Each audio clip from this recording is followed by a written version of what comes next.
pueblo de mi propiedad, nada tienes que temer. Pueblo de mi propiedad, porque yo te protegeré.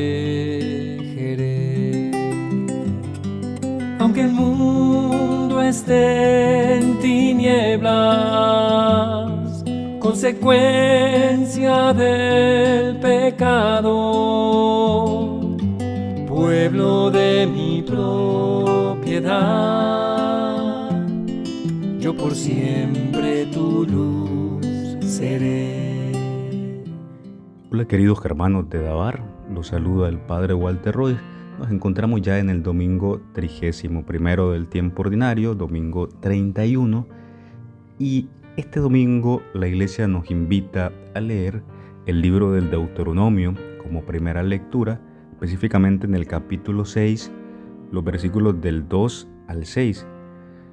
Un texto fundamental para el pueblo de Israel, que aún hoy los judíos practicantes rezan 2 veces al día y que se conoce como el Shema, por esa palabra con la que empieza, escucha.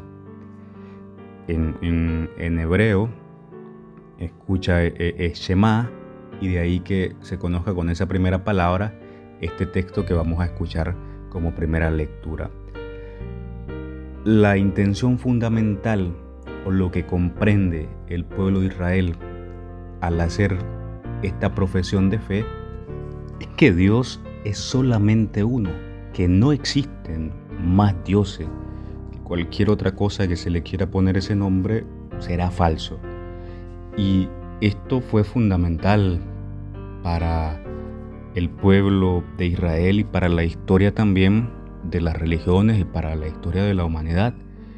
La mayoría de los pueblos, si no todos, eran politeístas, creían en muchos dioses.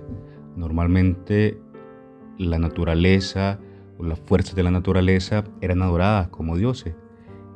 Pero Dios se revela como el único Dios, el Dios creador, el Dios de todo cuanto existe. Y de ahí que esta profesión de fe es toral, es fundante para el pueblo de Israel y para los cristianos también de todos los tiempos. Escucha Israel, el Señor nuestro Dios es solamente uno. Amarás al Señor tu Dios con todo tu corazón, con todas tus fuerzas, y va a continuar ahí el texto. De pronto podría sonar contradictorio que el amor sea un mandato, y podríamos comprenderlo desde la siguiente realidad, ¿no? O sea, contradictorio en el sentido humano en el que lo comprendemos nosotros, porque el amor suele suscitarse, suele cultivarse y no es tanto como un mandato, pero aparece en las Sagradas Escrituras como un mandato hacia Dios. ¿Y cómo lo comprendemos, no? Desde esa realidad de que si no amamos a Dios, no somos capaces de amar al ser humano, que va a ser el segundo mandamiento que va a destacar Jesús en el texto del Evangelio, y no somos capaces de ninguna cosa buena, ¿no? El amor a Dios es justamente lo que nos impulsa, lo que nos da vida auténticamente, pero ese amor se va a manifestar en fidelidad a cumplir los mandamientos de Dios, a vivir según la voluntad de Dios, a orar según el querer divino. Entonces, en la forma en la que nosotros vamos viviendo, podemos medir también ese amor hacia Dios, y podríamos nosotros darle vuelta, ¿no? Sabemos de que Dios nos ama, pues que se haya encarnado, que haya muerto por nosotros y que haya estado buscando siempre la forma de restablecer nuestra amistad con Él, es la muestra de amor sincero y desinteresado de Dios. Todos los textos del Antiguo Testamento y del Nuevo Testamento nos dejan ver ese amor de Dios hacia la humanidad que ha creado. Nos corresponde a nosotros la otra parte, evaluar si desde nuestro lado nosotros amamos auténticamente a Dios, porque podemos decirlo de palabra, proclamarlo, gritarlo incluso de modo estridente, como lo hacen los hermanos de otras denominaciones cristianas. Pero si no se transmite en nuestra forma de vivir, si no se transmite en justicia, si no se transmite en esa resolución de orar conforme a la voluntad de Dios, entonces son palabras vacías y no amamos verdaderamente a Dios, y nos falta ir creciendo en esa realidad, porque justamente el amor a Dios nos impulsa a mejorar nuestras relaciones con los hermanos. Y si no está logrando eso, lo que decimos que es amor a Dios, entonces no está siendo amor auténtico hacia Dios y se está quedando en unas prácticas vacías, en unos ritos, en unas realidades que no nos están haciendo amar a Dios auténticamente y en consecuencia amar al prójimo. Muchas veces lo hemos reflexionado, pero no está de más, ¿no? Nuestra transformación y nuestro cambio viene de ese amor a Dios que van a ser en el conocimiento de Dios, que van a ser en la cercanía que tengamos con Dios.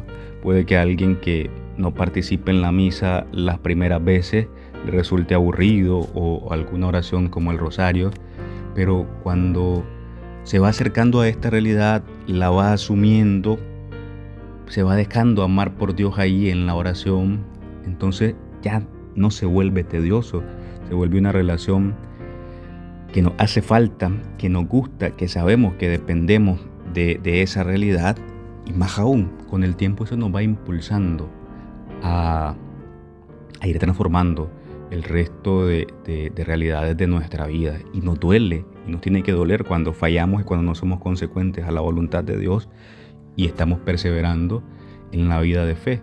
Suele haber esa crítica de la señora o el señor de que es muy católico y va a misa y actúa con tristeza en algunas realidades de la vida, que es el más injusto para pagar salarios, que es el más explotador o que tiene algunos otros pecados en su vida.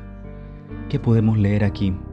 Que no hay un auténtico amor hacia Dios, que ha creído de que su fe, su catolicismo es una práctica de ritos muertos y no lo han hecho eso suscitar un amor verdadero al Señor y no lo han hecho transformar su vida.